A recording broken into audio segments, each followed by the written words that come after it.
നാവികശക്തി വർദ്ധിപ്പിക്കാൻ ഇന്ത്യക്ക് അഭിമാനത്തോടെ ഒരു കപ്പലെത്തുന്നു. ഇന്ത്യൻ മഹാസമുദ്ര മേഖലയിൽ നാവികസേനയുടെ മേധാവിത്വം ഈ കപ്പൽ ഉറപ്പിക്കും. കുത്തനെ മിസൈലുകൾ വിക്ഷേപിക്കാൻ സഹായിക്കുന്ന 114 വെർട്ടിക്കൽ ലോഞ്ച് സംവിധാനങ്ങൾ ഉൾക്കൊള്ളുന്ന ഈ കപ്പലിൽ ഇന്ത്യ തദ്ദേശീയമായി വികസിപ്പിച്ച മിസൈലുകളാകും ഉപയോഗിക്കുക എന്നത് മറ്റൊരു അഭിമാനം.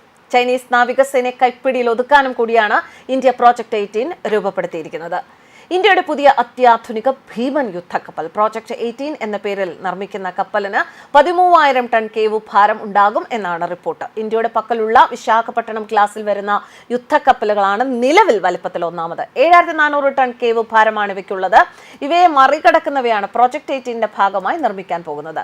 10,000 ടണ്ണിന് മുകളിൽ ഭാരമുള്ള യുദ്ധക്കപ്പലുകൾ അന്താരാഷ്ട്ര മാനദണ്ഡങ്ങൾ അനുസരിച്ച് ക്രൂയിസർ വിഭാഗത്തിൽ വരും. ഇന്ത്യക്ക് നിലവിൽ ഈ വിഭാഗത്തിൽ വരുന്ന യുദ്ധക്കപ്പലുകളില്ല. പ്രോജക്ട് 18 പൂർത്തിയാകുന്നതോടെ ഇന്ത്യയും ഈ ഗണത്തിലുള്ള യുദ്ധക്കപ്പലുകൾ സ്വന്തമായുള്ള രാജ്യങ്ങളുടെ ശ്രേണിയിലേക്ക് വരും. 6 മുതൽ 10 വരെ യുദ്ധക്കപ്പലുകൾ നിർമ്മിച്ചേക്കും എന്നാണ് കരുതുന്നത്.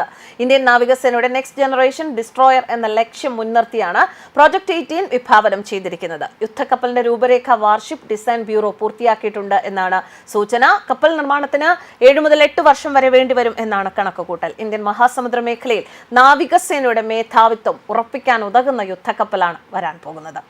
BrahMos next generation long range land attack cruise missile, precision guided long range surface to air missile, short range surface to air missile, supersonic missile, assisted release torpedo ഈ ആയുധങ്ങളാകും ഈ യുദ്ധക്കപ്പലിൽ ഉപയോഗിക്കുക. ഭാവിയിൽ ഇന്ത്യ വികസിപ്പിക്കുന്ന ഹൈപ്പർസോണിക് ബ്രഹ്മോസ് മിസൈലും കപ്പലിൽ സ്ഥാനം പിടിക്കും. ഇതിനു പുറമെ 2 മൾട്ടി റോൾ ഹെലികോപ്റ്ററുകളെയും വഹിക്കാനാകും.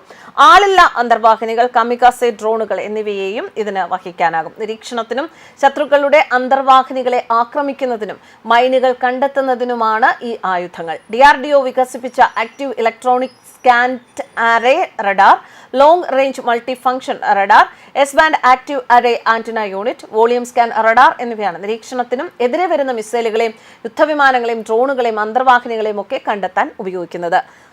360 ഡിഗ്രി നിരീക്ഷണമാണ് ഈ റഡാറുകളിലൂടെ ഉറപ്പുവരുത്തുക. 500 കിലോമീറ്റർ അകലെ നിന്നുള്ള ആക്രമണങ്ങളെ പോലും ചെറുക്കാനും കണ്ടെത്താനും റഡാറുകൾക്ക് സാധിക്കും. ശത്രുക്കളുടെ റഡാർ നിരീക്ഷണങ്ങളെ മറികടക്കാൻ സഹായിക്കുന്ന തരത്തിലുള്ള സ്റ്റെൽത്ത് രൂപകൽപ്പനയാണ് പ്രോജക്ട് 18 യുദ്ധക്കപ്പലുകൾക്കുള്ളത്. റഡാർ തരംഗങ്ങളെ അബ്സോർബ് ചെയ്യാൻ സാധിക്കും. അതുകൊണ്ട് തന്നെ ദൂരെ നിന്ന് കപ്പലിനെ ശത്രുക്കൾക്ക് തിരിച്ചറിയുന്നത് പ്രയാസമേറിയ ഒരു കാര്യമായി മാറും. അത്യാധുനിക ഇലക്ട്രിക് പ്രൊപ്പൽഷൻ സംവിധാനത്തിലാകും കപ്പൽ മുന്നോട്ട് കുതിക്കുക.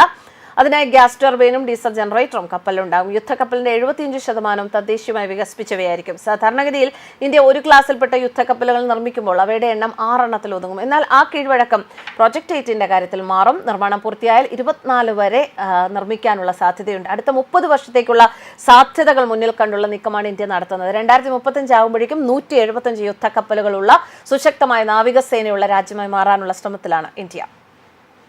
പ്രോജക്ട് 18 ഡിസൈൻ അനുസരിച്ചുള്ള ഒരു കപ്പൽ നിർമ്മിക്കണമെങ്കിൽ കുറഞ്ഞത് വേണ്ടത് 17,570 കോടി രൂപ എങ്കിലും ചിലവ് വരും എന്നാണ് കണക്കാക്കുന്നത്. INS വിക്രമാദിത്യ, INS വിക്രാന്ത് എന്നിവയുടെ നേതൃത്വത്തിലുള്ള കാരിയർ ബാറ്റിൽ ഗ്രൂപ്പിന് കരുത്തു പകരാനാണ് പുതിയ കപ്പലുകൾ. നിലവിൽ വിവിധ ഗണത്തിലുള്ള 64 കപ്പലുകൾ ഇന്ത്യയിലെ വിവിധ കപ്പൽ നിർമ്മാണശാലകളിലായി നിർമ്മാണം പുരോഗമിക്കുകയാണ്. എന്നിരുന്നാലും ചൈനീസ് നാവികസേനയുമായുള്ള അന്തരം അത് വളരെ വലിയതാണ്. ഈ കുറവ് മറികടക്കാനാണ് പ്രോജക്ട് 18 പദ്ധതിക്കായി പ്രതിരോധ ബജറ്റിൽ വലിയ തുക നീക്കിവെക്കേണ്ടി വരും എന്ന കണക്കുകൂട്ടലാണ് ഇന്ത്യ. നിലവിൽ GDP-യുടെ 1.9% ഇന്ത്യയുടെ പ്രതിരോധ വിഹിതം. ഈ രീതിക്ക് മാറ്റമുണ്ടാകണം. മാത്രമല്ല ഇതിനെ അടിസ്ഥാന സൗകര്യങ്ങൾ വികസിപ്പിക്കുകയും വേണമെന്ന ആവശ്യം ഉയരുന്നുണ്ട്. എന്തായാലും നാവികസേനയ്ക്ക് ഒരു കരുത്തു പകരുന്ന പുതിയ ഒരു സംരംഭമാണ് ഈ പ്രോജക്ട് 18 എന്ന പദ്ധതിയുടെ കീഴിൽ വരുന്ന കപ്പൽ. News desk കർമാനസ്.